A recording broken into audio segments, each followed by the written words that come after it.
Welcome to part 2 of my video where I am touring in yarn shops in Copenhagen as well as interviewing their owners. My name is Calypso, I am a knitter from Berlin. I also do make my own patterns and I am passionate about knitting.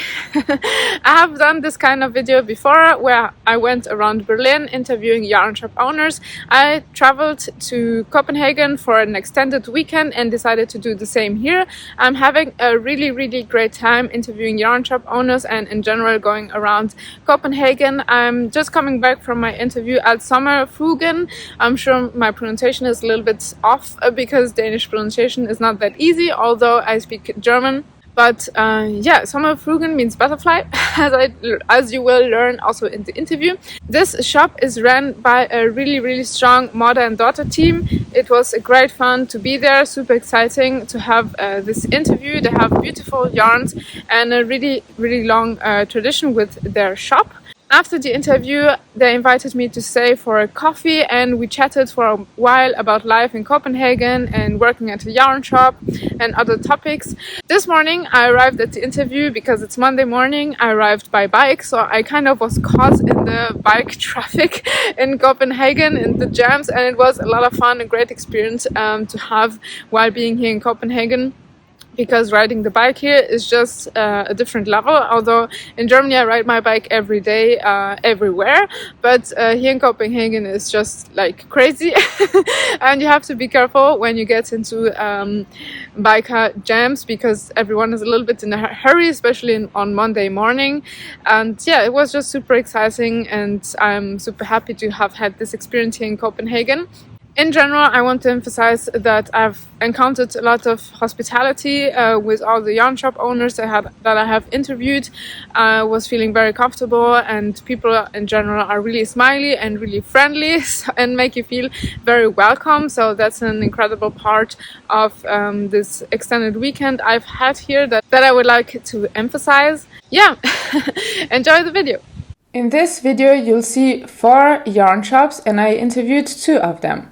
Let's start downtown at... Hi and welcome to Sommerfuglen. I'm Thilde. And I'm Inga and I'm the co-owner and the mother of Thilde. No, not the co-owner of me, no, the co-owner of Sommerfuglen. Yes, exactly. We own this yarn shop together and have done that since 2021. But you have had the shop since 2016. Yes. And the shop is about 44 years old at the moment. So it's an old yarn shop in Copenhagen. Yeah. So what made you made a shift from being an editor at a magazine to having your own yarn shop? What made you make that decision? At that time I thought that the media business wasn't a place to get old in. So I think I should make the change while I could decide it myself. And then I got the opportunity to buy Sommerfuglen and I did. And I haven't regretted yet. Not fully at least. Not fully. It is hard work to have it is. But you get to knit a lot and work a lot with yarn. What's your project at the moment? I'm in between a lot of projects, but I have some new ideas for our new yarn. I want to test the different textures. I want to combine thick yarn with the thin yarn and shiny yarn with the not so shiny, and want to make it a plain color but work with the structure instead. I was lucky to get mother and daughter on camera, and now Thilde is going to show us around the shop as well as introduce us their range of yarns. Good morning, Thilde. I'm really happy to be here at your knitting shop. Can you please say me how to pronounce the name of the knitting shop, because I don't speak Danish. I'm having a hard time pronouncing it. It's called Sommerfuglen and it means butterfly. Sommerfuglen? It means Fuglen. Fuglen, okay. Yeah. But we've heard a lot of different varieties, so... Okay, do you mean the name has changed or is it always... No, we just, no one can pronounce it if you're not from Denmark. Okay. So either way, it's fine, yeah. Okay, good. Sommerfuglen. And your name is Thilde, and would you like to introduce yourself a little bit and tell us about the history of the shop? Yes, of course. So I will start with the shop. It started in 1983 as a summer pop-up. That's why it's called Sommerfuglen, the butterfly. I see. Because it kind of jumped from position to position. It was opened by a woman called Thilde and she had the shop until 2016 when Inga, who's my mother, she took over the shop. Ah, I see. So I own the shop with my mother. I started working here in 2021. Oh, okay. Yeah. Okay. So it has moved around a bit before, but it has been in these rooms since 1995, I think. Oh. So for a while.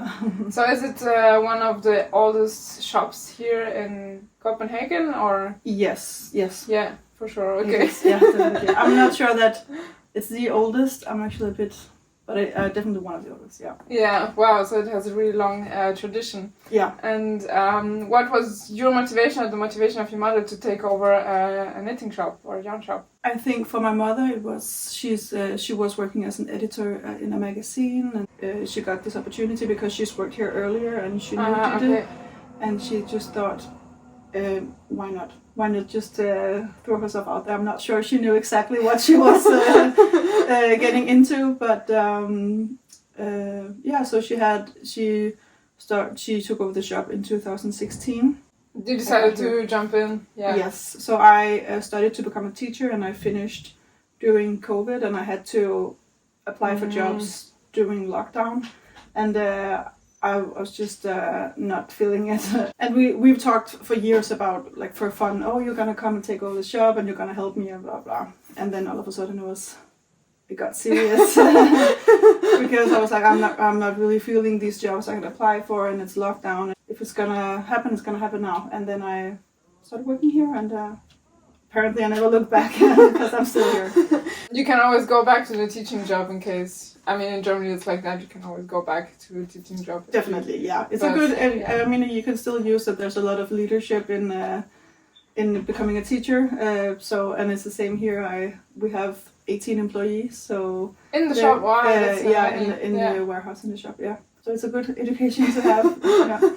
Oh wow! So it's running well if you have that many customers. Do you have also a lot of tourists coming in, because you're really at the heart of Copenhagen? Yes, we do.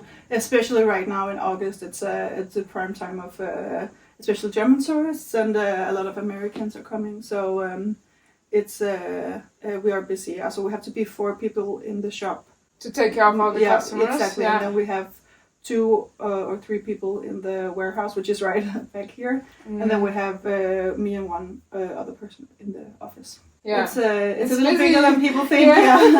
It is. Oh, okay. And the warehouse, do you also sell online, or yes. We have a web shop. Yeah. Oh, okay. So that's a really big entrepreneur. Yeah. Well, I just came when it went really well. I was really lucky. I mean, it's been going well since the beginning, because it's still here. So they did manage to build up something with a history, and my mom, she could kind of modernize it, and she made it her own. And when I just started, I was like, no, because I'm a lot younger than my mom, obviously, and I was like, no, it has to be younger. We want to knit cooler stuff, like do cool collaborations. And I did that for like 6 months, and then I could say, okay, this doesn't really work. It's not that kind of shop. I really got some respect for the customers who have been shopping here since the 80s, and coming here with their grandchildren. And I kind of learned that very quickly, that this is it's got some history, and you have to work around that. You can't just change it.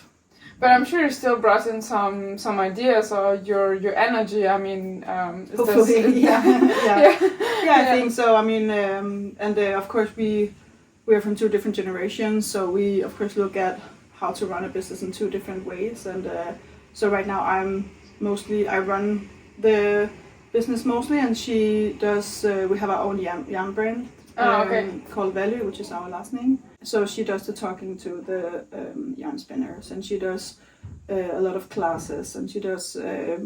She makes some patterns, and so she has a lot more creative role now, which I think is her dream. And then I can build up some some knowledge about how to run a business, I guess. So you managed to give yourself like specific roles in this whole bigger picture. It took a while, It took a while, because it's a bit. I mean, it's difficult to work with your mother. It can be at least, and you have to be we're very close, so you have to be very careful not to kind of jeopardize that with work. Yes, for sure. Yeah. So it has been, we have had some bumps on the way, but we managed to make a really like clearly divided who's doing what.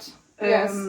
And after that, it made a much more sense for us. Yeah, well, the bumps along the road also maybe strengthen the relationship. Yeah, so. I think so. Yeah. But I mean, that's a success. Yeah, that's a success that you're having, definitely. you're doing here. So your mother taught you how to knit, or is it does it run in the family? I suppose? Yeah, I mean, almost everyone knits in my family, or at least all the women. But my mother tried to teach me, and we always got really mad at each other.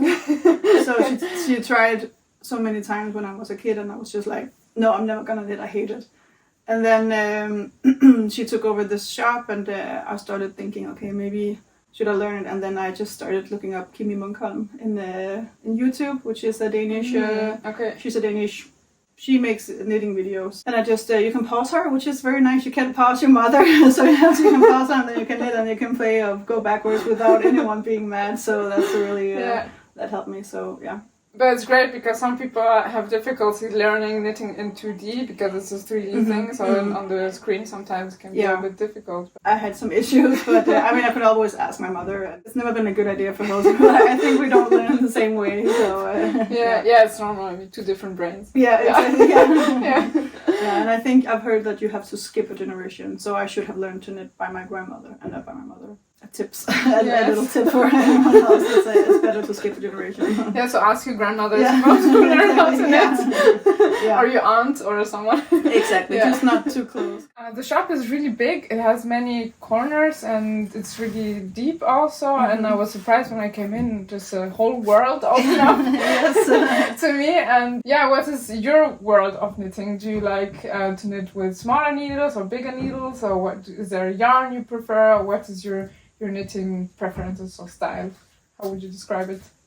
That's a big question. I knit a lot of different stuff because I knit for the shop a lot, and that often means that I knit something that I wouldn't necessarily have knitted for myself. But it's nice because I get challenged in a way that I wouldn't maybe challenge myself. I used to like bigger needles. I think that's very normal for newer knitters, but recently I knitted this, which is the biggest project I've had on a little 3, I think. Yeah, it's beautiful. It's perfect. Yeah. So, and I can find joy in that too. But I mean, this piece of just stockinette. Yeah, it took a while. Yeah. I like to have some easy TV projects, and I like to then also have some more difficult that takes a bit of concentration and brain power. My next project will be something Fair Isle, I think. So I'm looking forward to that. I've done a little bit, but not like a huge project. So we'll see if I ever finish it, but hopefully. Yeah, I'm sure you will. You're not in a hurry. Yeah, no, exactly. Yeah. You can knit for a year. Yeah, exactly. Yeah. This is my 2026 project or something like that. Yeah, definitely. Yeah. When I knit for myself, not for the shop, I like to change a little bit of the pattern, just so I feel like it's not exactly what's on the picture, if you know what I mean. Yeah. So just like make another kind of ending or bind off or something that like maybe not add the ribbing but do something else or do something that so it looks like something I did. But for the shop I have to make it exactly as a pattern because otherwise the people who work here they have to explain. So it looks like this, but you have to change this and this and this, and it's a little too difficult. Yeah, but I see I make my own patterns as well. I have a few patterns available, and I also have this approach that patterns should be an orientation and help you have an idea. But I think it's nice to put a little bit of your own twist or creativity or I think so too. Taste into a pattern and not do it like, or at least like change the yarn or the color or something like that. Exactly, because that makes it a lot more creative at least. But we have a lot of customers who feel safest just doing exactly the color in the picture and doing exactly what it says, and I understand that. So we have a lot of different yarns for embroidery as well. Embroidery has been very popular lately in Denmark, and so we have a lot of different materials for that as well. We have a lot of wool yarns, some effect yarns, more wool yarns over here, and then we have cotton yarns as well another place. So we have a lot of kits for embroidery. Yeah, so you just told me that you have an own yarn brand. Would you like to show it to us? Yes, of course. So it started with this fine kid mohair that we have had. I don't even remember when it started, but before my time in Sommerfuglen, Inga started this because she wanted to make her own color palette. Mm-hmm. So she's very inspired by colors, and it's always been like her go-to. She always picks the color first and then find the knit she wants to make. So so she wanted to make her own color palette to kind of. Now I don't have one color here, but maybe you can show them later that we have a lot of colors that are similar in the tone, so you can mix them and make new colors, and they're all inspired by. It started with nature, and then it got a little. We made a summer collection with a lot of powerful colors. Yes, I started working in Sommerfuglen, and I thought it would be fun to have more yarns in our own colors and brand. So we got this, which is a single merino. It's I think a lot of people know the base sort of. It's a very standard one ply. And do people combine it with other yarns, for example? Yes, you could. So you could. That's why you can easily combine it with the fine kid mohair. You can get a gauge of the what we call the magic 21 stitches. So we have this, and then we made the fluffy alpaca, which is a really fun blow yarn. I think you can see the netting, but it makes kind of a nice melange look when it's the darker colors, of course. And what do you use it, for example, for hats or more for accessories? Or? You can use it for. We've made hats. We've made sweaters. We've made a kind of jacket. So you can knit it on needles 4.5 to like I think 8 millimeters. I think it's the largest we've tried. Yes, I'm sure it's really warm for the weather here. It is, and I mean it can definitely be too warm, but it's for the winter here and fall. It's perfect. And the latest one is the soft wool that we're very very happy about. A designer called Anja just made a sweater or a jacket in it, and we're very happy about this. It's a very thin 100% wool. This is knitted in it. Yes. With some tweed. That's really pretty. Yeah. I like to work with fine needles, so this is like and this is so soft to the touch, and it kind of, especially when it's been washed, it becomes like even softer. A very nice fabric sort of. Yeah, so I think it's a good collection of. This is all we only have 4 qualities so far, but it's a nice collection. I think of you can play with different qualities, and you can mix and match the colors, and Yeah, 4 qualities is a lot. I mean, yeah. And also, they're all very different from one another, and you can, and despite that, you can combine them. So I think it's a really nice selection. Yes. And is there something that has happened that you particularly remember, like in the shop, for example, with the customer, or something crazy, or something funny, or tourist, or something like that? I think one of the coolest things to happen is that. She's still called Queen Margrethe, but she's not the regent queen anymore. But she uses this shop to get her materials. So once in a while, we'll get a call from the royal, I don't know what they're called in English, assistant or something, and we have to pack up some materials for the queen. Really? That's quite cool. I always get so nervous about what should I call her in third person. How do you talk about the queen? Yeah. So that's quite cool. So you have talked to the queen or no, unfortunately not. Okay. Just to her assistants. Wow, but you have the number to the queen. Yes, yeah. It's not bad. You can place your yarns. Yeah. I mean, she doesn't really knit much. She does tapestry, but But I could try. I'm trying to get the Queen Mary now to knit. Maybe we can make her knit a little bit. Well, the king, that would be cool too. Yes, of course. I mean, we have contact, so we could, Yeah, that's really cool. Yeah, I think so. Yeah. A lot have happened since 21. I think for me personally, it's just been a big journey to start working here and going from thinking I should become a teacher and then run a yarn shop with 16 to 20 employees. It's been a journey, and I think it's just very inspiring to see everyone who works here what they want to knit, and when they are inspired by something, it's just very interesting. But it's also interesting to follow the different trends. I think it's very visible now that the people who started knitting during COVID and lockdown, that they've become better and better. The ones who continued at least. So you can see that in the beginning it was all stockinette patterns, one strand of some kind of merino, one strand of fine kid mohair, or just silk mohair, and that was it. So, sort of simple sweaters. And now you can see it's a lot of structure knits, it's a lot of color work as well, which is getting more and more popular, and it's very exciting to see that the patterns and the techniques being used are more and more difficult.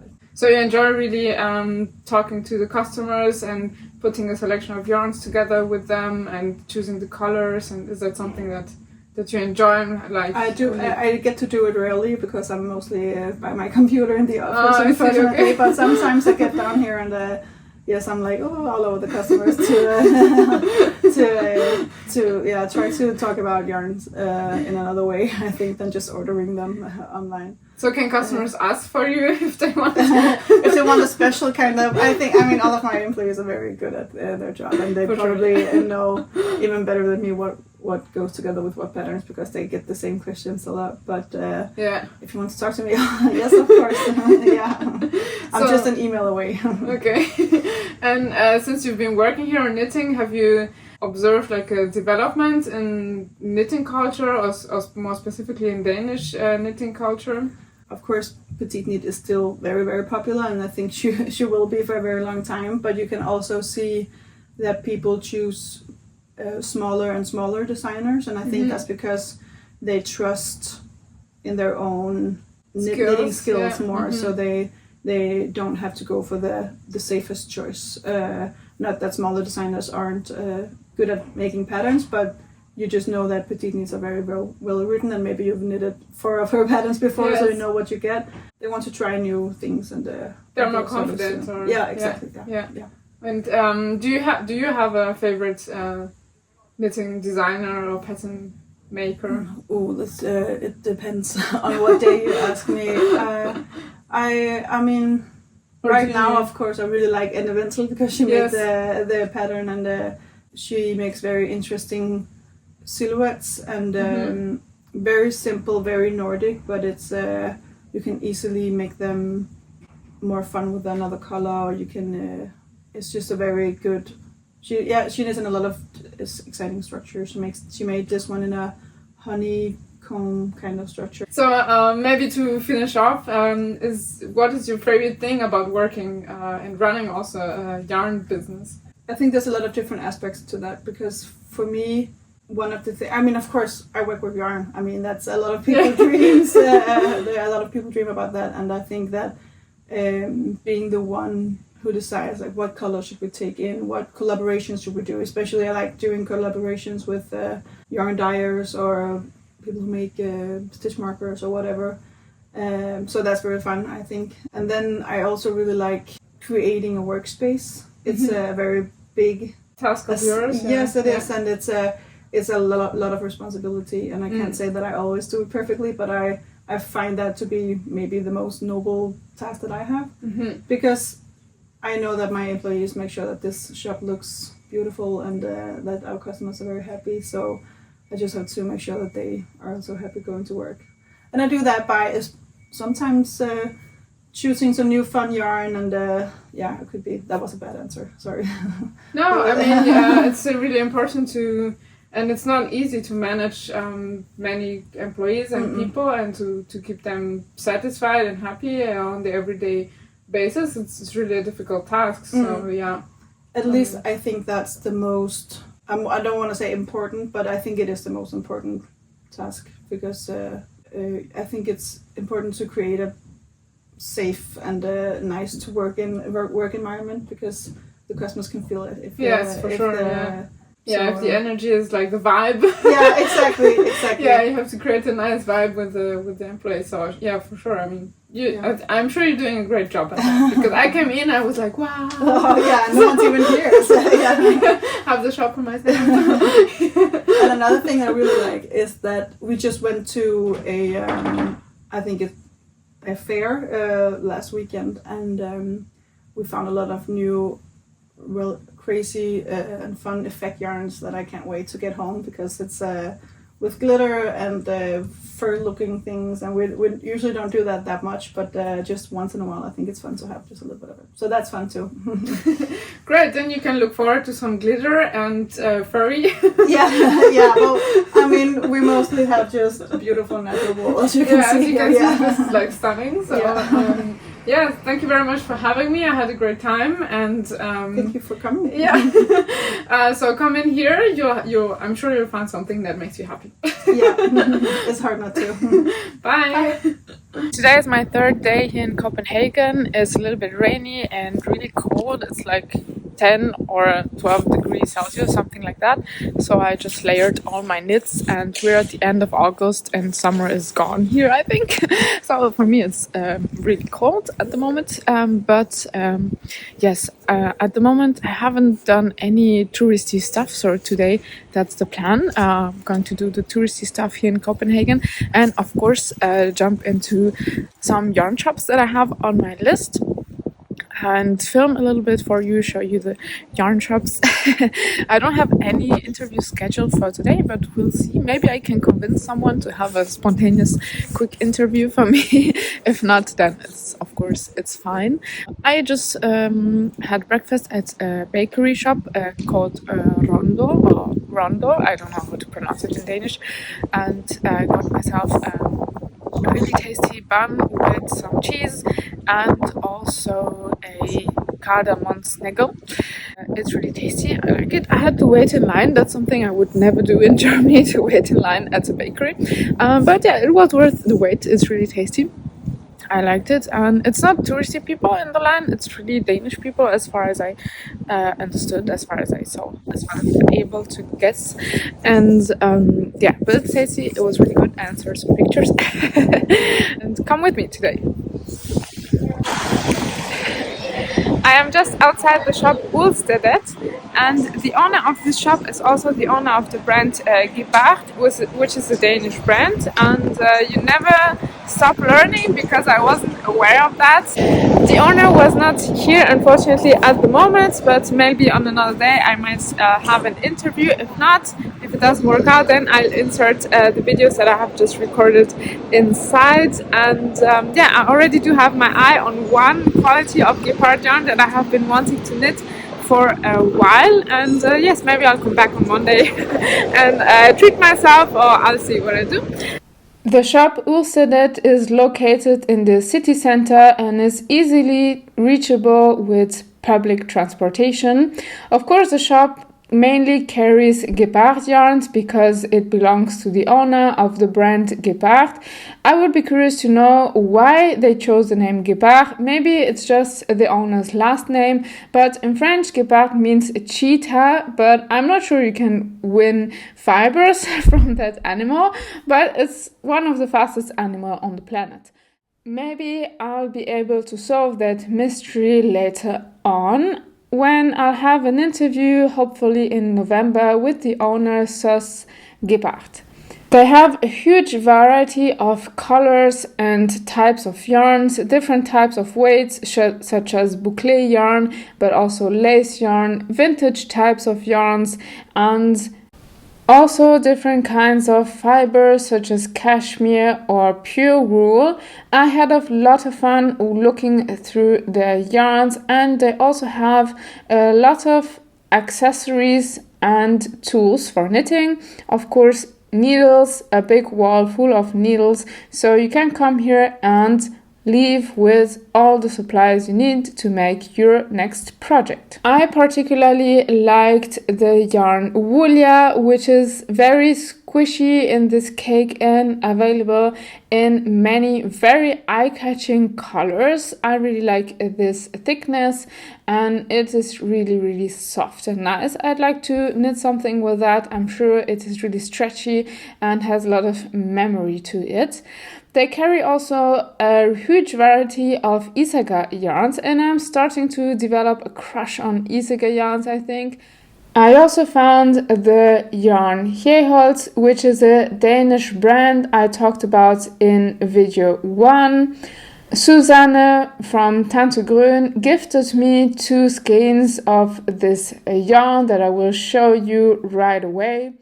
It is available in more funny colors as well as more natural colors. The base of this yarn is Gotland, which is why some yarns have a nice gray undertone to it, which I really like. It is available in different weights. For example, 200 meters for 100 gram, 400 meters for 100 gram, as well as 275 meters per 100 gram. The latter one seems to be a little bit less popular, but this is the one I will use. If you want to know more about it, then watch part 1 of my interview series at wool shops in Copenhagen. I was totally mesmerized by the Isaga yarns. They have such interesting colors in their alpaca yarns. Look at this, for example, mix of blue with purple. I think this is just beautiful, and I would like to know how this turns out in the final fabric. Or look at this, for example, this light pink with some gray and blue tones inside. I think this is just a piece of art, and I don't know how they managed to dye these types of colors, but I think this is just incredibly beautiful. Or for example, look at this one. There are so many light colors in this ball of yarn. I'm sure in the light, when it reflects with the sun, this will look just incredibly pretty. And look at this one. It seems just like an angelical white color. The experts at Uldstedet wool shop were very nice and helped me to get in touch with the owner of Gepard Yarn, and probably, if I'm lucky, I'll be able to get an interview for you with her later this year. I am right outside of Nicoline Garn. Unfortunately, the shop owner was not here, but I was allowed to film inside, and they have a nice selection of drops yarn, of Filcolana, Sandnes Garn, and other nice yarns. I really like it inside. It's cozy and lively. The workers there were really nice, the ladies that were working there, and the shop is connected to a shoe store. So yeah, it's worth a visit. Nicoline Garn also appears on the Yarn Crawl map, which I received at the first shop I visited, Woolstock. You can watch the interview with Louise at Woolstock in part 1. Nicoline Garn has many hand-dyed yarns, as far as I understood, as well as a big wall of buttons, which is something you do not find in all yarn shops, but I find very practical. You'll find yarns in different price ranges, which I think is nice, because knitting should be available for everyone and not only a hobby for people with bigger wallets, but everyone should be able to enjoy that hobby. I am outside of the State Museum of Art in Copenhagen and Copenhagen in Danish, I believe. And the interview I had at Samværk with Marlene and Anja was amazing. I really had a lot of fun. They ran the shop together with a third person called Sheila, and I have had the interview with Marlene and Anja. And after the interview, when the cameras are off, that's when the interesting information comes out.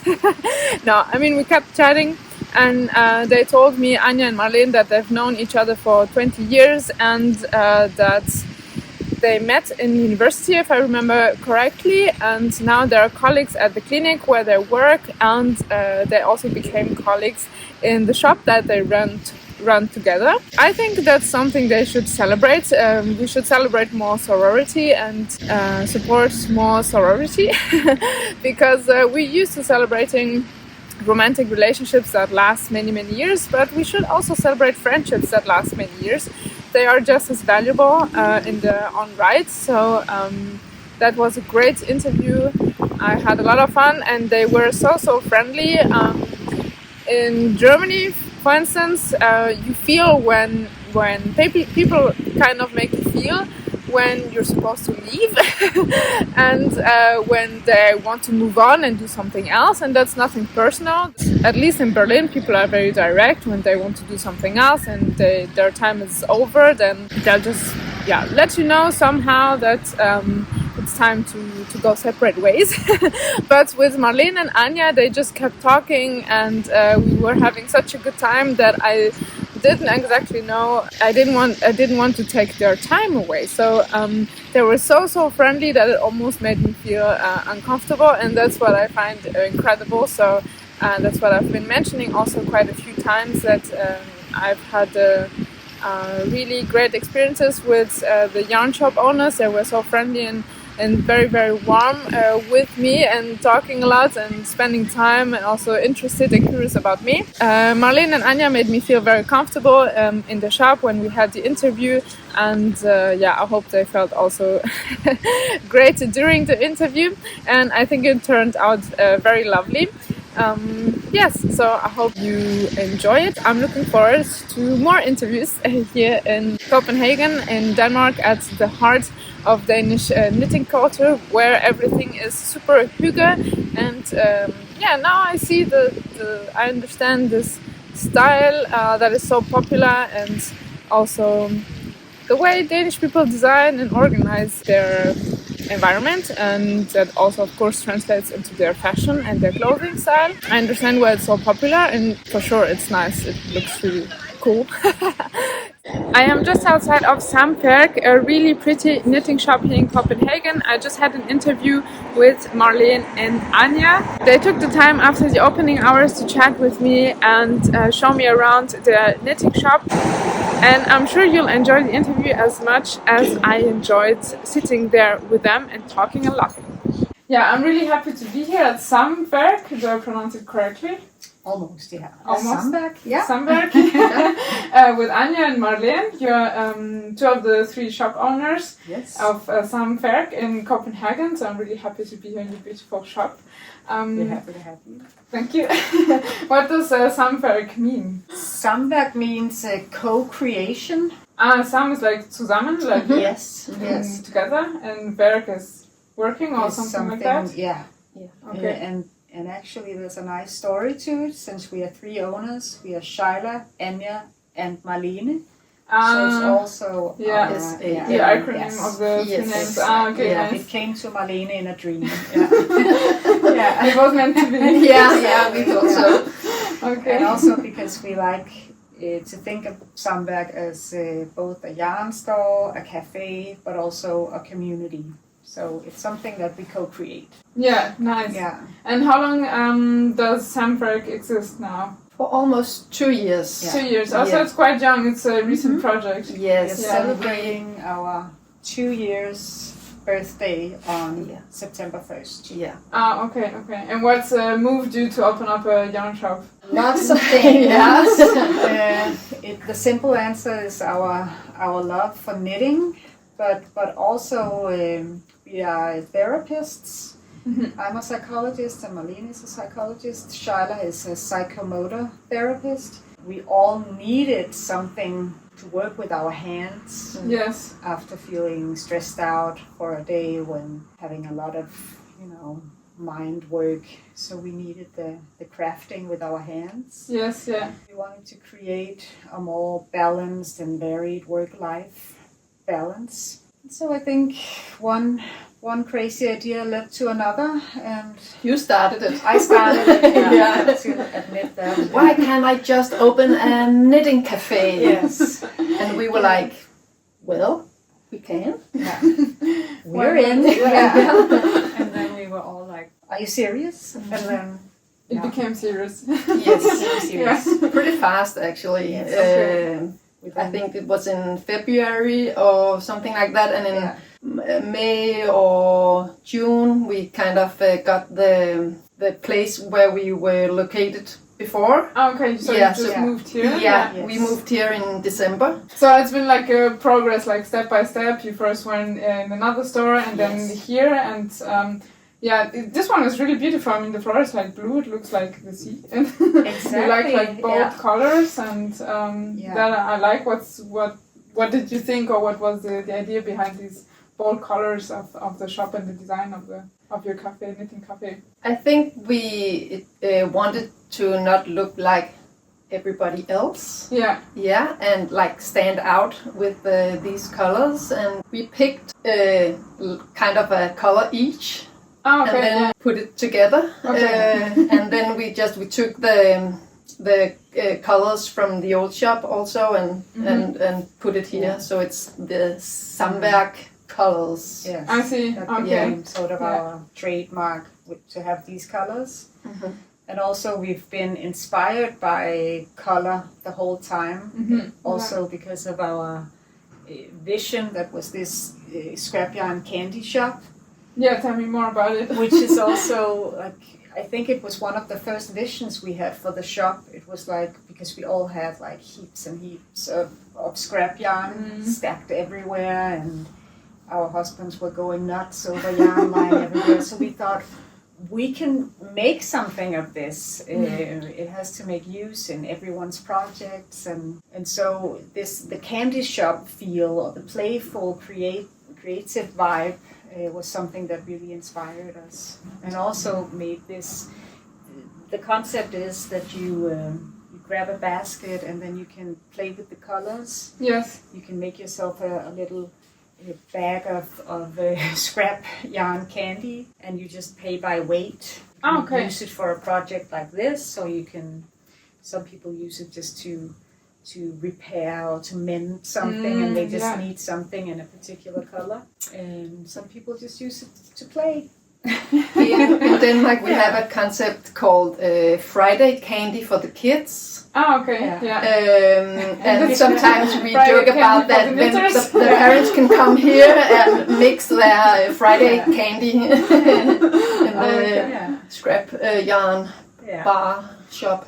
Yeah, that's a good idea, because also it's sad to leave these resources and not use them. Exactly. Yeah. Because sometimes for me, I finish something and I have, I don't know, 50 gram left, and okay, what do I do with that? Then I buy some new yarn to pair it with this yarn, but from this new yarn again I have leftovers, so it's like a never-ending story. Yeah. And but I also use like leftovers to stuff my pillows, for example, if I make pillows or things like that. But it's really a good idea also to create some awareness about and give ideas to people what you can do with your leftovers, and that's really cool.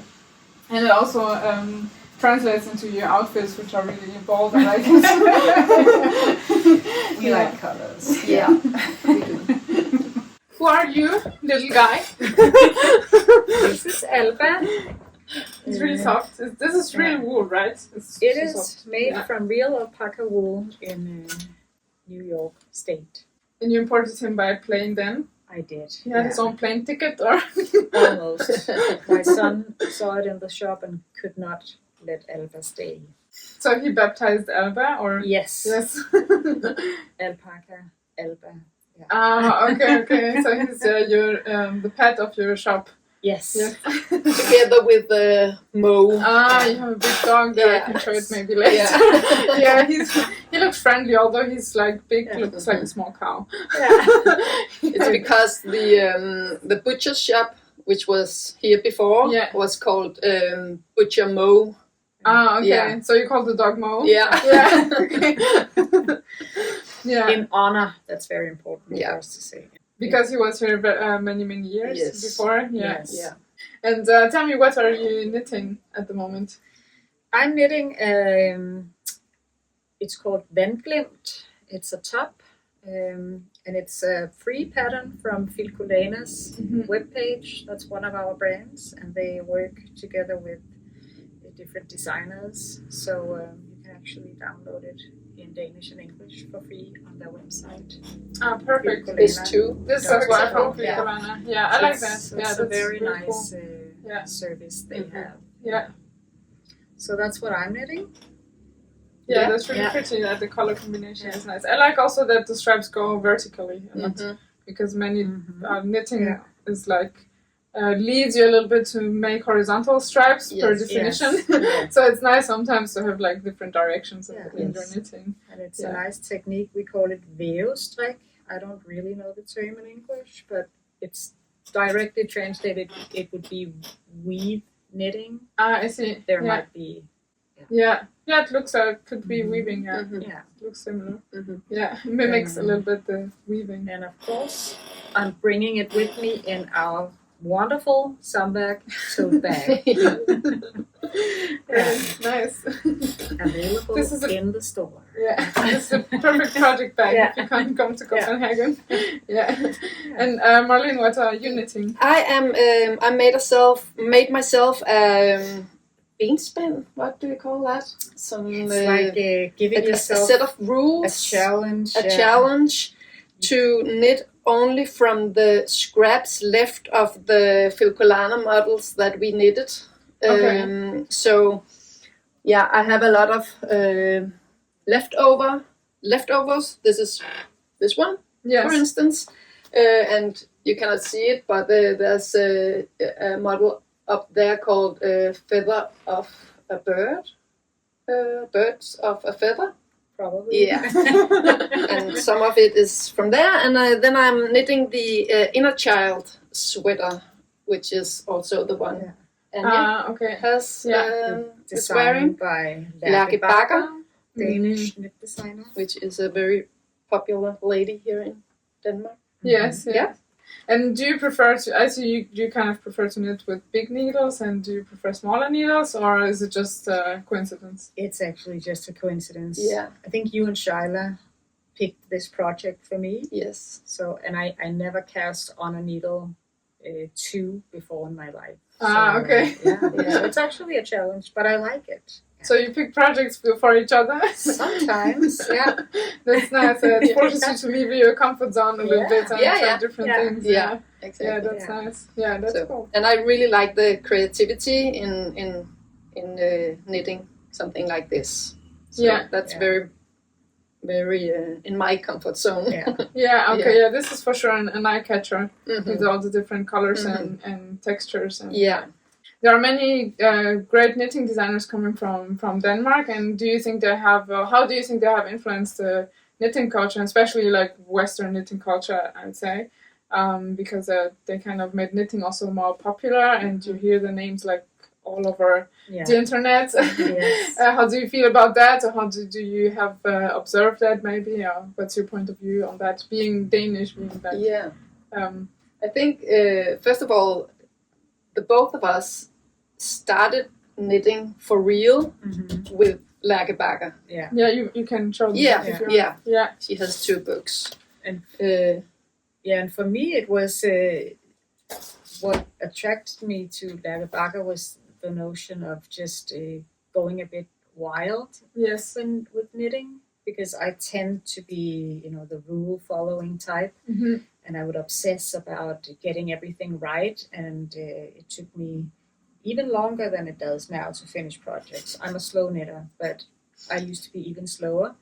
And she's like, just knit it out, just whatever. If there's a mistake, it's okay. And that kind of just made me relax a bit more in my knitting. You can tend to be perfectionist and it's the nice thing. I like also to improvise and to take like my scraps and just start knitting and like surprise myself with the results. What comes out of it. But I also think a lot of other knitters like Petite Knit or many of the others have made patterns easy to people, and a lot of people combine it with YouTube tutorials, and so it seems like knitting has just been made available and accessible to a lot of people who find the courage to start projects.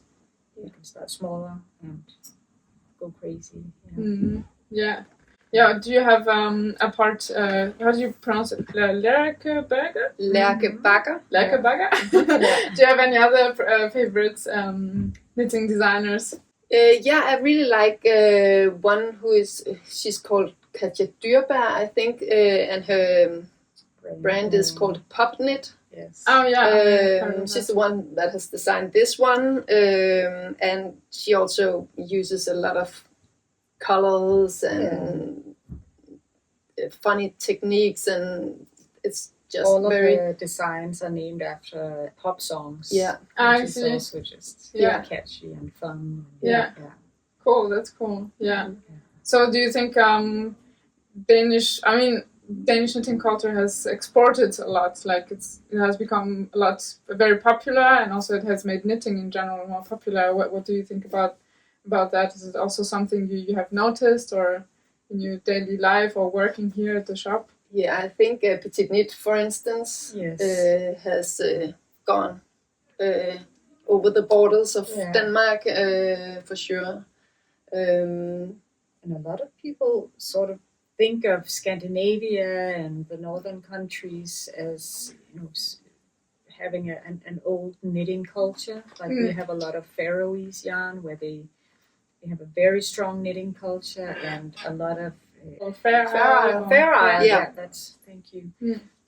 They do a lot of that, and I believe that a lot of the modern Danish knit designers, they've sort of just made it fresh and modern. Oh yeah, like modernized, old designs. Also, tell me a little bit about the different yarns you have. I didn't know Navia, for example. That's totally new to me, and you just put your small selection. Tell me more about it. The yarns you have in your shop that are like specially available here. We have Navia, lots of different qualities. Yes. This is like their basic, good quality 100% wool yarn, and you get it in. This is with 3 threads, and you can get it as duo and uno with 2 and 1 threads. You can make like a very dense, warm sweater, or you can knit it on bigger needles and get a lighter one. And it's a family. What's it called? Family-driven business. Mm-hmm. They also have a book about the 20 years of business. Yeah. This one. And Shaila, our third partner, is from the Faroe Islands. That's why she's not here right now. She's actually up there working and probably stuffing her suitcase with yarn. So she had some connections, and we are very happy to work with them, because you don't get it in many physical stores here in Denmark. It's available a few places online, but I haven't seen it outside of Denmark. I didn't know this yarn. And I see here on the wall you have like many colors, so I think it's really suited for a Fair Isle. It is. Yes. Because the yarn has to felt a little bit, and like the colors have to match. And I think I think that's and good. they also have like very traditional rough qualities. And this is also like a very nice 100% wool yarn snaldan. I think it's pronounced. It's in Faroese.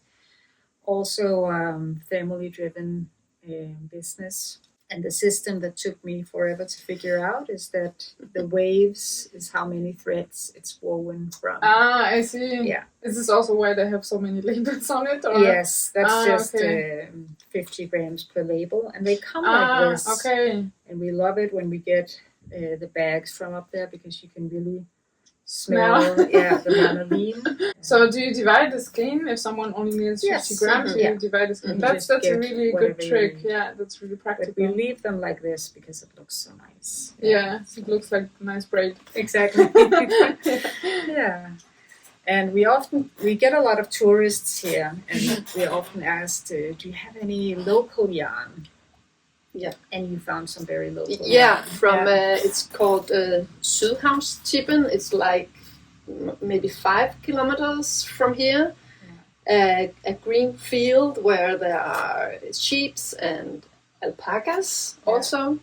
So all of Alba's family is out there, and they make this yarn from the sheep. So that's very local. And nice, and you can go out there and like pet the sheep. So you almost have a name of a sheep on this one. Doesn't get more local than that, I think. So that's also nice. And the color is very neutral. It looks like you could dye it really easily if someone likes to do their own dyes. It looks like you could. That's a brown version and this one. Yeah. And that's it. Yeah. Yeah. And then we were so fortunate to become a Rowan flagship store almost immediately after we opened the shop in Amsterdam where we used to be. Yeah. So that was just like I don't know, like a huge present, or it was like a gift for us. It was so nice that Rowan believed in us, and actually they really liked the color work and the style, and felt like there was a good match. Yeah, and this is like their most famous, most loved yarn. It's the felted tweed comes in all different colors, but with a beautiful tweed effect. Yeah, I love this yarn. I have knitted at least 2 or 3. I have this at home. I also really recommend it. Yeah, it's great. All the shades and Is it popular in Germany? At the moment, I mean, I was in Berlin. I did the same thing in Berlin with interviewing the yarn shops, and there was a yarn shop who used to carry woven, but unfortunately it closed like 1 year ago or something like that. So at the moment, I'm not sure I could find this yarn in Berlin, but woven is quite known in Germany. It's a quite famous brand. So in Berlin, I'm not sure I could get it physically in the shop at the moment, but it's a known brand in Germany as well. It's beautiful and not available many places either. And it's really good quality also. Yes, it is. And an old brand. So this is the sweater we were talking about. Yes, from Pop Knit. Yeah, it really pops. Yeah, it does. And it's nice, right? Can you feel it? Yeah, it's really soft as well. Very soft. And this pattern also is beautiful. Yeah, so beautiful with this. You can the color changing effect through. We are in the hidden, cozy area of the cafe, our knitting shop. Yes. And what are you knitting on? I'm knitting our community blanket, which is a project co-created by all of the passing through and regular customers of Samværk. Wow. So we are making a couple of these, and then we're going to crochet it together for a blanket. Inspired, the design is from Lærke Bakker as well. Oh, okay. Yeah. And you know, there's been numerous customers knitting, and a lot of people have been taught how to knit during this. So I see. The rule is that there are no rules. You can knit whatever style, whatever color. You can make mistakes. Yeah, I just made a few rows to leave a small footprint here. Yeah, so nice of the design. Yes. What area of Copenhagen is this? Is your shop located in? It's called Vesterbro. Vesterbro. Yes.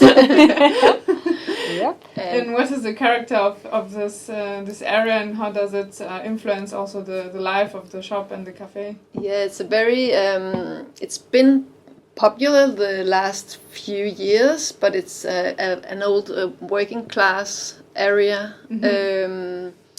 Also near to the central station. So I think this street called Uldstedet is a very funny street, actually, with a lot of small shops and different types of people, and a great community. Yes.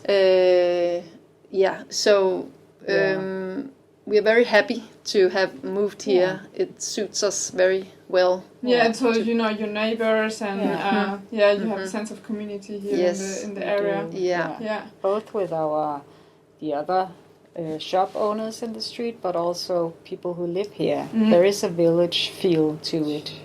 But we like to welcome all kinds of people. Yeah, like for example, do you have any anecdotes or something like heartwarming or funny, or I don't know, that has happened here that you would like to share?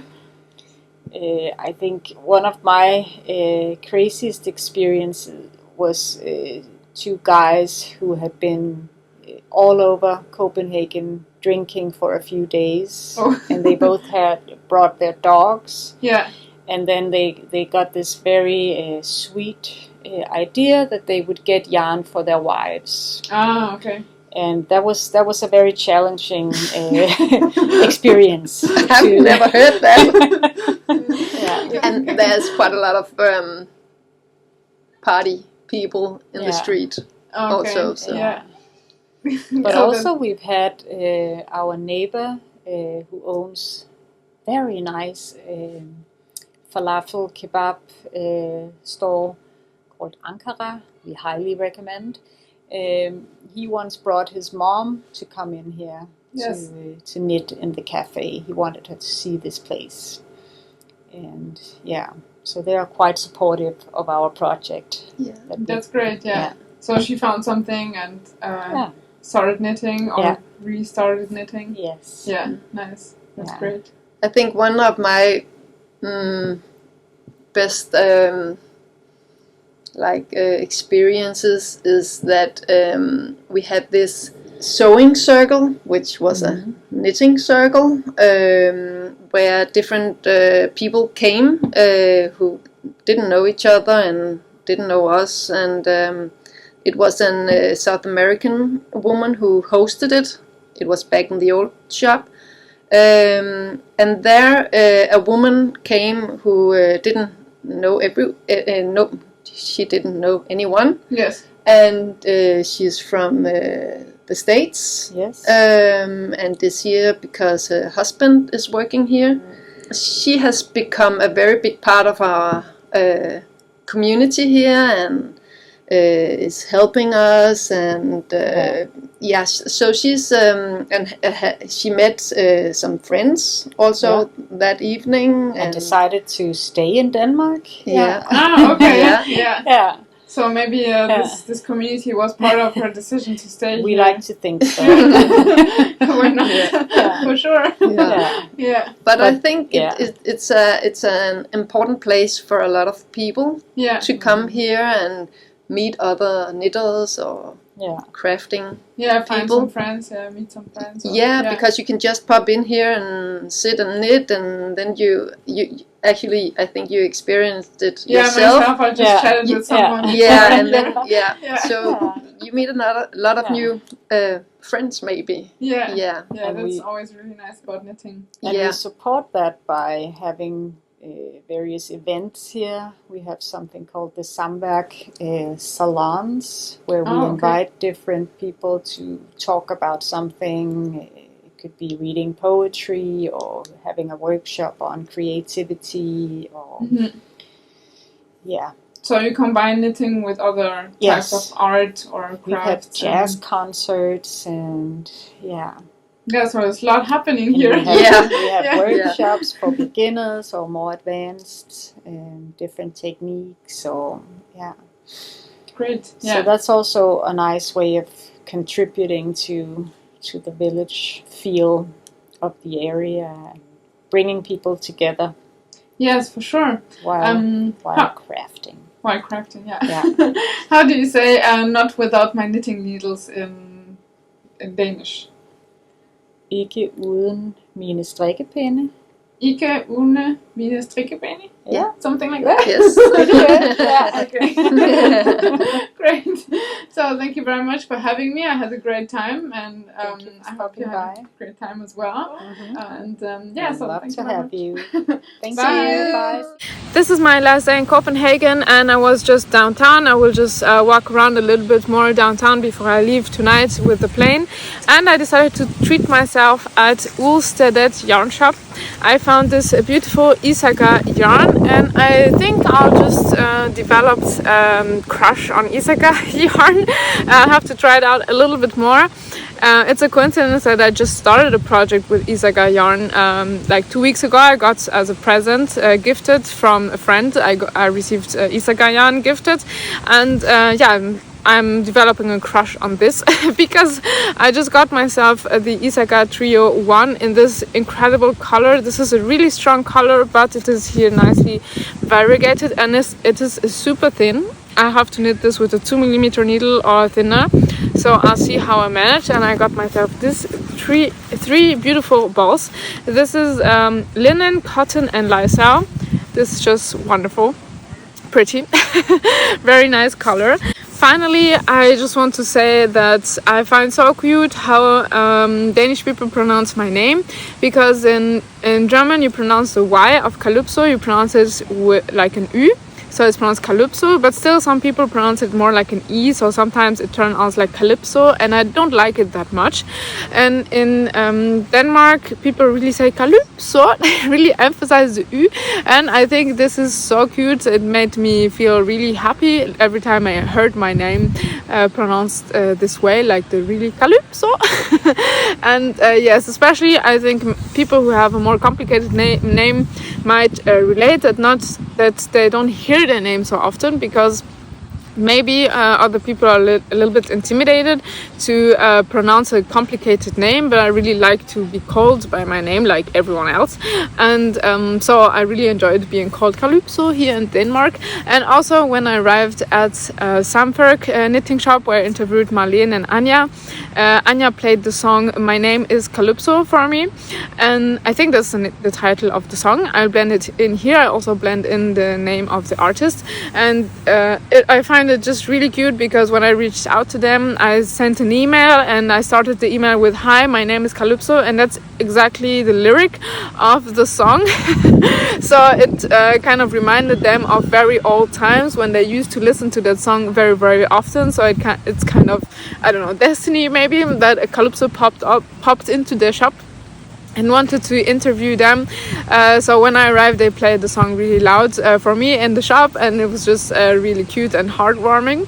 So this is just another example of how nice Danish people have been, to me at least, and I'm sure this is just the standard. So what a great way of living. This is very hygge. And thank you so much for following. I hope you liked this video. If you liked it, then subscribe. Don't forget to watch part 1 in case you started with part 2. I certainly come back. I'm planning to come back and create more content, visit more yarn shops or people who kind of work in the woolly business. I really enjoy doing this. It's a lot of fun to interview people, get to know new people, and just learn more about their concept of knitting and yarn.